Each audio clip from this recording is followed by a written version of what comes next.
Selamat pagi anak-anak, apa kabar hari ini? Apakah sudah siap untuk memulai pelajaran?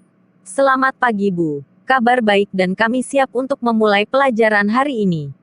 Baiklah, hari ini kita akan membahas mengenai teori-teori belajar yaitu teori behavioristik, humanistik, dan teori kognitif serta teori konstruktivisme.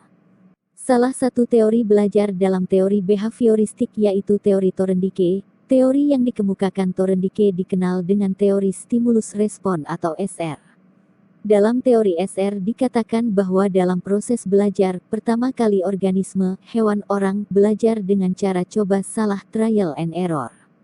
Thorndike menyatakan bahwa belajar pada hewan maupun manusia berlangsung berdasarkan 3 macam hukum pokok belajar, yaitu, 1. Hukum kesiapan atau law of readiness. Dalam belajar seseorang harus dalam keadaan siap. 2. Hukum latihan atau law of exercise. Untuk menghasilkan tindakan yang cocok dan memuaskan untuk merespon suatu stimulus, maka seseorang harus mengadakan percobaan dan latihan yang berulang-ulang. 3. Hukum akibat atau law of effect. Dalam dunia pendidikan menurut Thorndike yang lebih memegang peranan adalah pemberian reward dan inilah yang lebih dianjurkan. Ada yang bisa memberikan contoh penerapan dari salah satu hukum pokok dasar dalam teori Thorndike?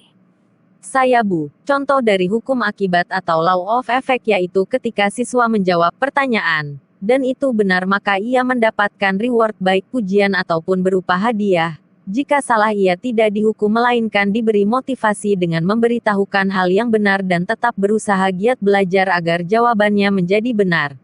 Ya bagus sekali, benar, dan contoh penerapan lainnya, seperti yang sedang kita lakukan dalam pembelajaran saat ini.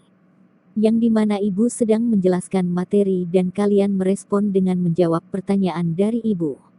Ya, baiklah, Ibu rasa cukup pembelajaran pada pertemuan hari ini.